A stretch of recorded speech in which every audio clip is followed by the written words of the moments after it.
Good morning, children. In my previous class, we started the lesson India Marches Ahead. In this lesson, we have to see, and we have so far seen, that how India got its independence. And before that, in previous lesson, we read about different types of movements of our freedom struggle, then different political parties also. Here in this lesson, I told you about the Mountbatten Plan, India Independence Act, and when Attlee was very sympathetic towards the Indians' independence, and cabinet mission was sent to India to frame in cabinet mission. One mission was given to Indians to frame Indian constitution, and that's why Indian Constituent Assembly was formed. But our India got independence in 1947, but that time our country was divided into two nations, and those two nations were India and Pakistan. Then that Constituent Assembly also divided as Constituent Assembly of India as well as Constituent Assembly of Pakistan. And the assembly which prepared our constitution took 2 years, 11 months and 18 days to complete our constitution. And although constitution was completed on 26 November 1949, but due to the historical importance of the day 26 January, that in Lahore session I have told you children, it was decided to enforce the constitution on 26 January 1950. And that day every year we celebrate as Republic Day. Then children, in my previous class I told you our constitution makers, they decided to adopt democratic path for our country in which all will be equal. But that time many historians were believing that democracy would not succeed in India. Why democracy would not succeed in India? Because of the diversity of cultures, religions, languages, and everywhere India is a diverse country. But so far, since our independence, we have shown the world that India is successful in obtaining and in maintaining democracy. In democracy, one very important condition is that multi-party system should be there. If there is only one party, then there is no meaning of democracy, because that party can turn as dictatorship. So, in India, we have so many national parties as well as regional parties. We have national parties which are at national level, and then we have regional parties also. Can you tell the name of national parties? National parties, BJP, INC, these are national parties. Then regional parties, you take the name of those parties which are in Bihar only, or which are confined to a particular region only, and that's why they are known as regional parties. In regional party, you can tell Hum Party of Jitan Ram Manjhi. Hum Party means Hindustani Awam Morcha. Or national party, take the name of BJP, Bharatiya Janata Party. So here so many national parties are also in India, as well as so many regional parties are in India. And for a successful democracy, strong opposition is needed. Otherwise, the ruling party can turn itself as a dictator party. And that's why so many other parties are there to keep a control and command of those parties. And here the criteria are here by the Election Commission of India for national parties also as well as regional parties also. Which criteria has been given by Election Commission? A party that secures at least 6% of the total votes in an election to the Legislative Assembly of a state and wins at least 2 seats is recognized as state party or regional party. And For national party, a party that secures at least 6%. 6% of the total votes in which election? Here in regional parties we have seen 6% votes in assembly elections. But for national parties, the party should secure at least 6% votes in Lok Sabha election. Lok Sabha election is for Lok Sabha at union level. And then that party will be known as national party. And here, as assembly election in 4 states and wins at least 4 seats in the Lok Sabha. Here in regional parties we have seen wins at least 2 seats. But in national parties we are seeing that the party should win at least 4 seats in the Lok Sabha is recognized as national parties. And these political parties, whether at the national level or as regional level, they are the axis of democracy. Axis of democracy means what, children? The central point of democracy around which our democracy revolves and play an important role in strengthening the parties. Then the Election Commission of India is an autonomous constitutional authority. Autonomous means it is sovereign. No one can dictate on it. It is free to take any decision. And that Election Commission is only responsible for administering the election process in India. Free and fair election. Free and fair election means what? You must be knowing. Maybe if free and fair election is not there, then maybe the election will be fought on the power of men, money and muscle. That election will not be told as free and fair election. Free and fair election means in which the voters, we general people are voters. We are free and we can give our vote to anyone without any fear. That election will be known as free and fair election. Nowadays you must have seen, children, or you must have heard also the name of EVM. If any party doesn't get expected seats, then what it blames? That EVM में कोई गड़बड़ी थी. EVM means, you know, children, electronic voting machine. You can ask to your parents or your elder brother and sister, those who have casted vote in this recent Bihar Vidhan Sabha election, how the EVM looks like. The electronic buttons are there, party symbols are there, candidates' names are there, and the voter has to put the button to whom he or she wants to give his vote. As a country of 1.3 billion people, more than 800 million of whom are eligible to vote. You must be knowing, children, who can vote? Can you vote? Or have you voted in this Bihar Vidhan Sabha election? No. The people above 18 years of age and a citizen of India is eligible to cast the vote.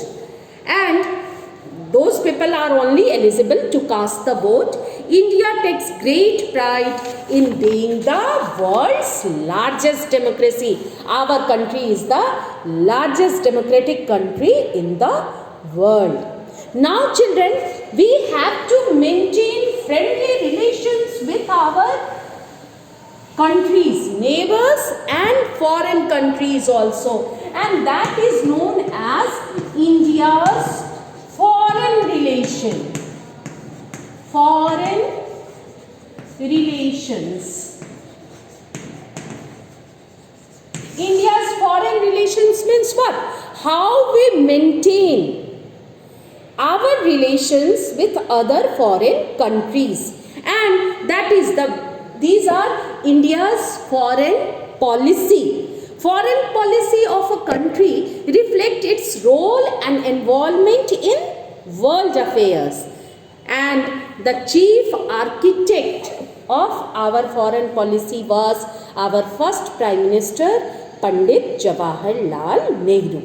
Now, you have to, your today's homework is, children, on page number 178, foreign policy, 5 principles are written, that you have to write it. That is your homework for today. Now, what are our foreign policy? I have told you, chief architect of our foreign policy was Pandit Jawaharlal Nehru. And first foreign policy is believe in United Nations. Believe in UNO, United Nations Organization, you must be knowing, and non-aligned movement, that is known as NAM. After Second World War, what happened, children? The whole world was divided into two power blocks, two superpower blocks. One power block was headed by USA and the other power block was headed by USSR. That time USSR was there. In 1992, USSR was dissolved. USSR means Union of Soviet Socialist Republic. Some countries joined USA bloc and some countries joined the USSR bloc. But India, along with some other smaller countries, decided to remain non-aligned. Non-aligned means what? Not to join any of the power blocks. And that movement was known as NAM, non-alignment movement. So this is the first feature of our foreign policy, that believe in UNO. UNO means, you must be knowing, United Nations Organization. After First World War fought in which year? 1914 to 1919. After First World War, League of Nations was formed to stop any prevent future war. But League of Nations was failed, and that's why in 1939 again Second World War started. And it ended in 1945. Then in 1945, on 24th October, UNO was established, United Nations Organization, to prevent any future war. Because we all know, children, war is never a good thing. So India believes in UNO also as well as NAM also. Then promotion of world peace. India's foreign policy, promotion of world peace. Means we all know peace. No one wants war. India promote world peace. India, you must have heard every day Pakistan is attacking or Bangladesh is sending terrorists to India. But India never take initiative. But that doesn't mean that we cannot take the revenge. They can surgical strike, you must have remembered. Few years back, when surgical strike was done in Pakistan, to teach Pakistan a lesson, because Pakistan always violates ceasefire. So although India promotes world peace, but if any country will violate it, then India is able to answer it. Then next is anti-racialism. Anti-racialism. Racialism means, you know, children, racialism means discrimination on the basis of skin color. We Asian and African people are considered as black, and the European people are considered white. And discrimination between white and black people, that is racialism. India doesn't support it. Next is Panchasheel. Panchasheel was established by Pandit Jawaharlal Nehru. Panch means 5, sheel means stone. Means 5 policies were done. With China also, although China violated in 1962 when China attacked on India, that time it violated Panchasheel. But Panchasheel is also our principle of foreign policy. Then anti-colonialism and anti-imperialism. Anti-colonialism and anti-imperialism. Means India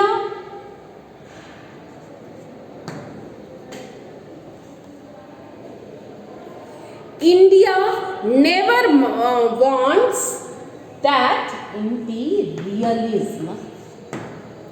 India never wants to control on any country or to expand its territory by manpower or muscle power or by arms, with the help of arms. India always promotes what? World peace. Next is non-alignment. Non-alignment means, I have told you children, when after Second World War, the whole world was divided into two superpower blocks. One bloc was headed by USA and the other bloc was headed by USSR. Some countries joined USA bloc, some countries joined USSR bloc, but India decided to remain non-aligned, means not to join any of the power blocks. Then friendly correlation with neighbors. India always friendly correlations. India always wants what? To make friendly relation.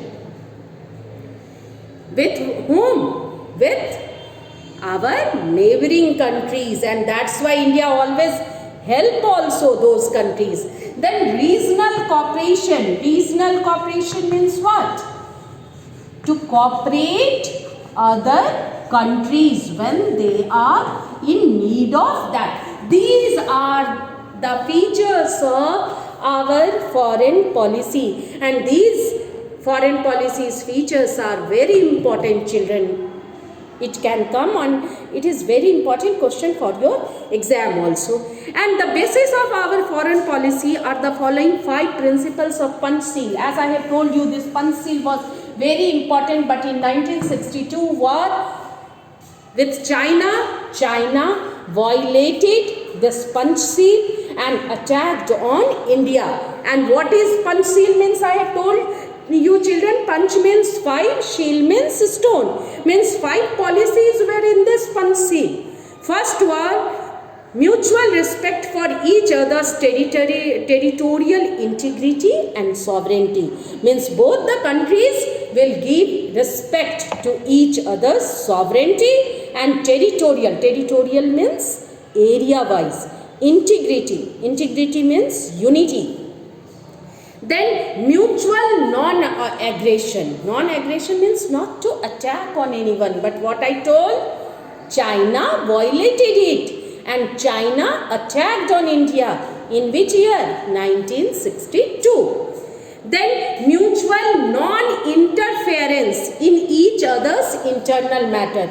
It was also decided neither China will interfere in India's matter nor India will interfere in China's internal matter. It was also a policy of Panchsheel. Then equality and mutual benefits. Equality between both the countries and benefits will be mutual.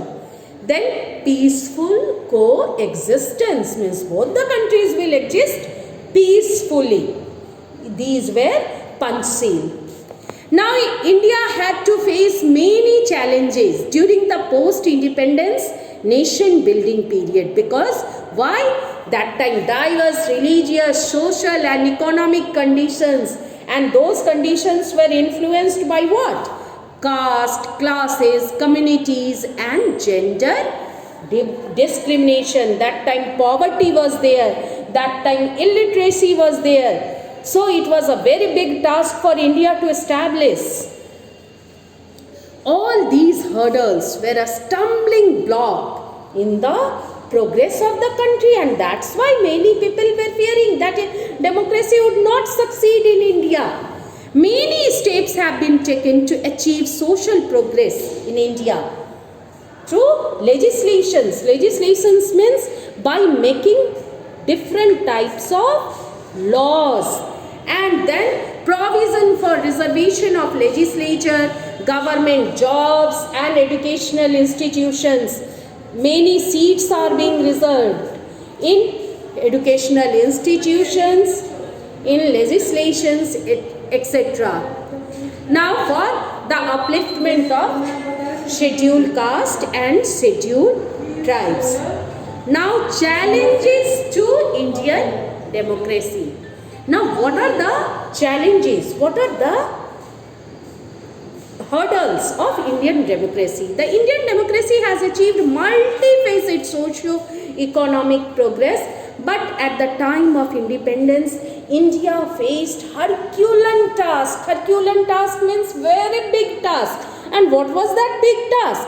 Because that time illiteracy was there, poverty was there. To establish India as a peaceful country, to develop India, to remove poverty from India, to remove this casteism from India, to achieve equal status for all the people of India. These all were a big task.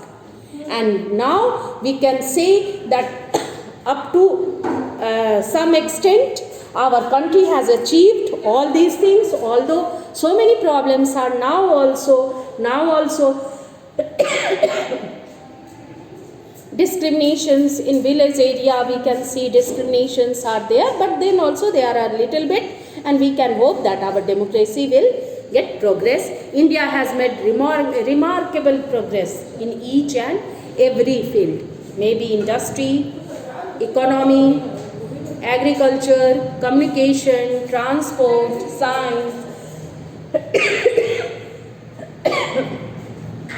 In all the fields, India has achieved success. We have solved many issues, but still population is a hurdle in our progress.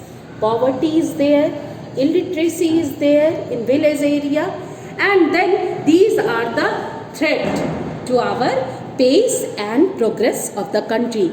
Our country has undergone many major political, cultural and economic changes since independence, but there are many avenues that still need improvement. Although we have achieved a lot, but then also improvement is needed. And children, in my previous lessons, when I was teaching previous lesson, I told you that what was the vision of our ex-president, India Vision 2020. In this lesson you have to read about that, and in that our president dreamed of a nation which would get success in all the fields. But this 2020 year has been a curse for ourselves, because it has stopped us in many ways.